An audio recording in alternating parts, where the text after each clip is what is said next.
So, I went there not knowing exactly how things were going to go down. I didn't know how much support there was for it. It seemed like most of the Democrats on the committee were in favor of it, not surprisingly.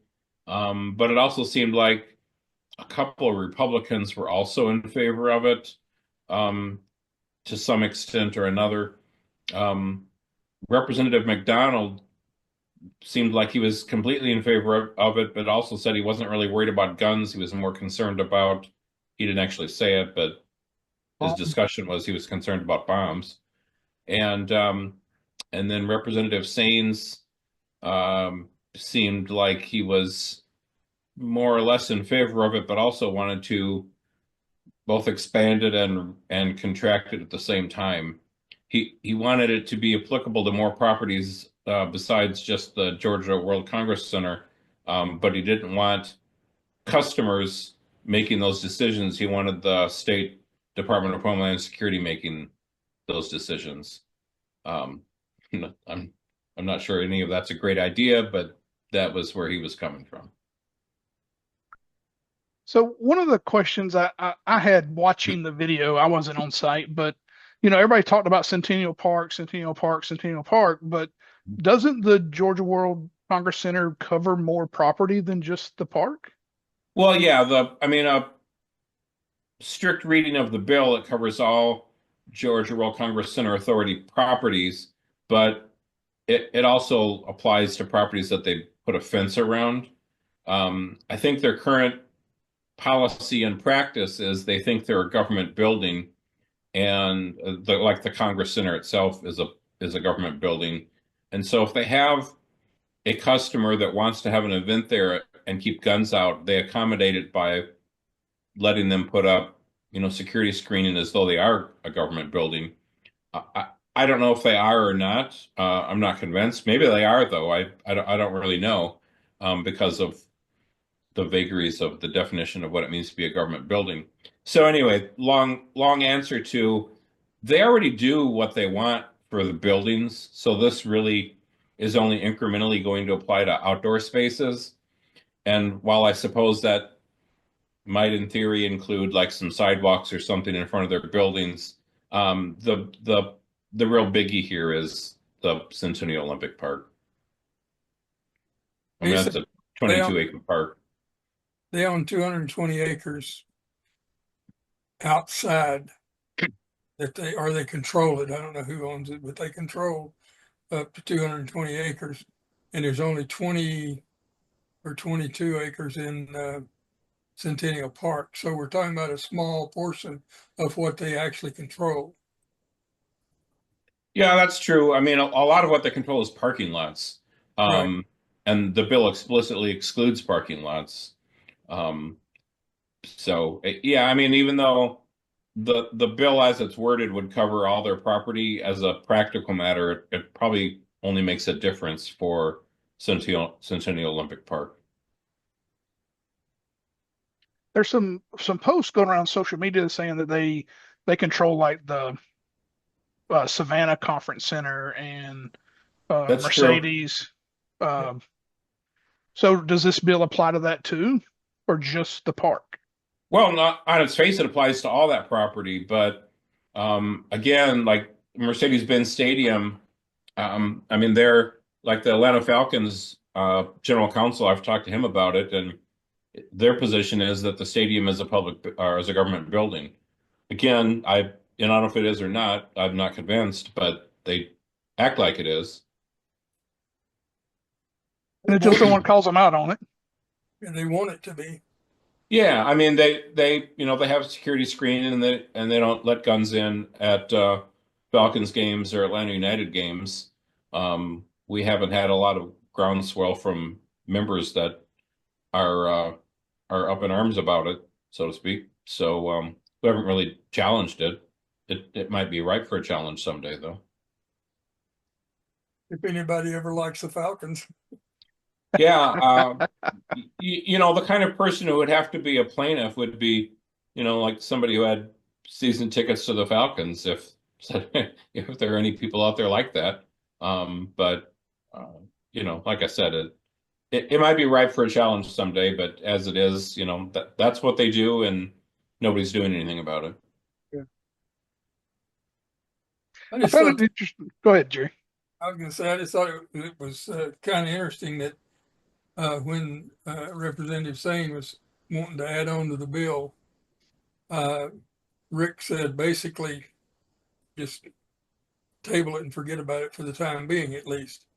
Uh, he did not act like he wanted to enlarge it any, but I think we all are aware that this is a long process between now and April the 4th, and Yeah. a lot of stuff can be added in, and we've got to be really, really careful to make sure that we keep an eye on what's happening with those other bills. Well, I think this bill has brought a lot of attention to the topic so that it's probably going to be considerably more difficult for anybody to pull a fast one. Could be. I hope I you're mean, right.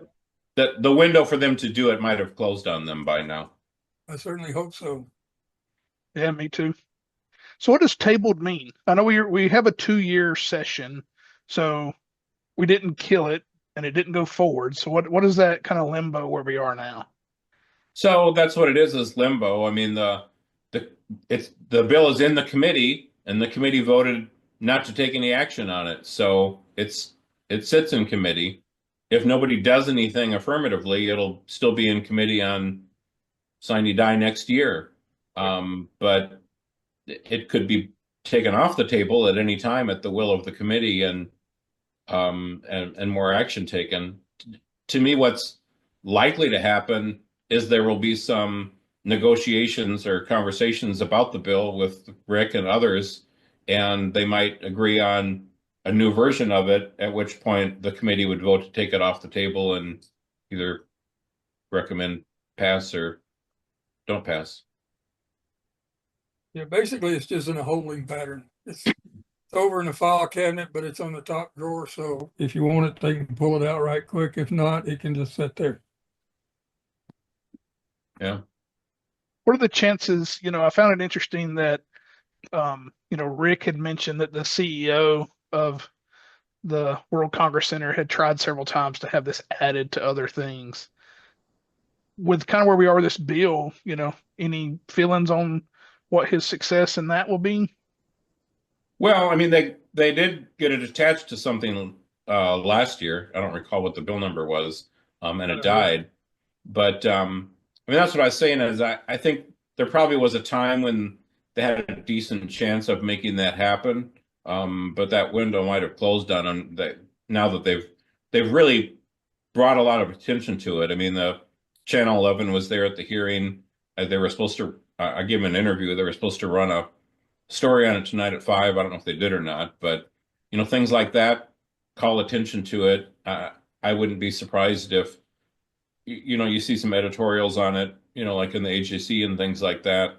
That that just if that topic gets so much attention that everybody knows about it, the chances of being able to slip it into some other bill are are pretty slim. Yeah. I went back and looked at the video, the recording, and I thought it was interesting, kind of at the beginning, Rick was talking about, hey, I kind of did this. I guess his explanation, I don't want to call it an excuse, but his explanation was, I did it so no one else could do it. So I know it was done right in the best way or whatever. And it only took 20 minutes. I went back and looked. It was like 19 minutes and 30 seconds before the other guy was like, let's add some other stuff. And what about, these 500? I was like, man, 500 is like a wedding. That's next to nothing when it comes to the amount of people. But Especially in a 22-acre park or 20-acre park, whatever it is. yeah. Yeah. Well, they didn't. I mean, they never got around to hearing testimony from the public since they tabled it. But one of the things that hasn't really gotten any discussion. I mean, there've been some policy debates about it, but they didn't really talk about the potential constitutionality or not of the bill. And the last time the legislature made a new place off limits, as near as I can tell, was in 1991 or 2 when they made carrying guns in schools a crime. So it's been a long time since they've made anything off limits. And back in the 90s and earlier than that, people only talked about the Second Amendment pretty much in theoretical concepts. So now we've got multiple Supreme Court decisions since then, including Bruin in 2022, that said that when you're evaluating the constitutionality of a law, you have to consider whether whatever the law regulates was regulated back at the founding. And so we're talking about a park, which, as near as I can tell, Georgia's never had a law against carrying guns in parks, per se. And if you look at the timer of the founding, if there's one place you can name where guns were not banned, it's the Village Green, which is essentially what Centennial Olympic Park is. So I think they would have quite a time trying to convince a court that the bill, if passed, were constitutional when they're banning guns in a park. I would agree with that. And that was one of my first thoughts, was what would be the response from the courts under Bruin decision. And that topic's just not something people in the legislature, have had to think about because, like I said, back when they were in the business of making places off limits a lot, the Second Amendment was just an academic discussion that didn't have any real teeth that anybody applied. And nobody stood up for it, really. It was here's another inch you can have. You're talking about taking a park in the middle of downtown Atlanta, putting an 8-foot fence around it, essentially locking people inside, so that they're essentially fish in a barrel. And somebody on the outside on the sidewalk or up on the many high-rise buildings around that would have a tremendous vantage point would, those people inside the park would be easy pickings with no means to fight back. And that was one question that was asked today. What's the fence going to do to keep somebody from outside firing into the event? Well, yeah, and the CEO said, well, there's a fence there now and people can shoot through it. The only difference is people inside the park can shoot back. If you listen to what the CEO said today, to me, it's a solution looking for a problem. Yes. Yeah, he admitted on questions from some of the members that, to his knowledge, they hadn't lost any business because they couldn't ban guns in the park, and he didn't anticipate gaining any business by being able to ban guns in the park. And nobody had been shot during one of their incidents. Yeah. There'd been no gunplay in any of their events that they had. So what's the problem? Yeah, and his response to that was, fair point. I think he said they had 160 plus events, over the last 12 months. So it's not like it's a small number, sample size to take from. So it doesn't seem like it's an issue. Well, I think that was total events at the downtown property, not just in the park. I think he said they get about 12 events in the park, 12 or 16, something like that. Yeah, so still a problem looking for a solution looking for a problem. Yeah. Well, just like in 1992 when they banned guns at schools, school shootings were essentially unheard of at that time. Right. And now we have a whole generation of people that are used to the idea that you can't have guns at school. So it's, that it's become normalized. And now we have a bunch of school shootings because they're soft targets. So they're trying to make the Olympic Park a soft target. Yeah. The thing that bothers me about that, though, is if this were to pass and then there were to have a shooting, then it would be, see, we told you. And we would be the ones that really told them, but they would be saying, see, it happens. Yeah. And all they're doing is enabling it.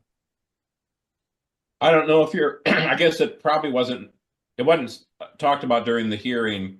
So you might not be aware of it because it's probably not online yet, but there have been 2 amendments to the bill that Rick Jaspers proposed. both of them were almost identical, so you don't really need to consider them separately. But the bottom line is that it adds a requirement that there be storage lockers for handguns and long guns, um, But which they don't say how many. they don't say how many or how it would work or anything like that. But I thought it was interesting that it included long guns, Yeah. because you get 20 people show up with a rifle or a shotgun that they want to store. What are they going to do with that? But yeah, that was the other thing about the lockers is how many you're going to put up. Yeah. You know, to put up 10, you're going to put up 50, you're going to put up 100, you're going to put up 1,000. How many people are going to be there with guns? You don't know. So what am I going to do if I'm the last one there that didn't have a locker? They had 100 lockers. I'm 101st person there with a gun. Then didn't help me a whole lot. I have a hard time picturing anybody putting up 100 lockers either. Oh, I do too, but I'm just saying. I agree. I think we'd probably be lucky to get 20, 25. Well, I was picturing a bank of 5. Yeah. And If some of them In little nightstand safes, then just have them sitting on the table with your name on it. other words, they can point at it and say it's right there. Yep. Yeah, I mean, if you look at a typical, courthouse arrangement where That's law true. enforcement officers check their guns, there aren't many. I mean, they've got No, depends on how big the courthouse is, but they might have 3 or 4, or they might have 8 or 10, but that's usually about the extent of it. yeah. And they don't accommodate long guns. No, they don't. One thing I also was going to talk about if I got a chance to testify is, they make it sound rather benign that what they're trying to do is just, you know, have the ability to stop people from carrying guns there. But the way the bill's worded, it's it's adding an 8th place on the list of 7 where you can't carry a gun, but it doesn't have, like the provision for government buildings. If you're a lawful weapons carrier, if you clear security, you're fine. If you don't clear security, they tell you, and you can just turn around and leave. And with churches, which are kind of weird anyway, but if you get caught there, it's $100 fine. But with all other places off limits, if you get caught there, there's no go back to your car or anything like that. You've committed the crime. You're subject to arrest. And if you get convicted, it's a 5-year prohibition on getting a weapons carry license, which means you are no longer a lawful weapons carrier for 5 years. Which is interesting because if they let the customer dictate that, you don't know from one event to the next whether you're Well, going to get screened or not.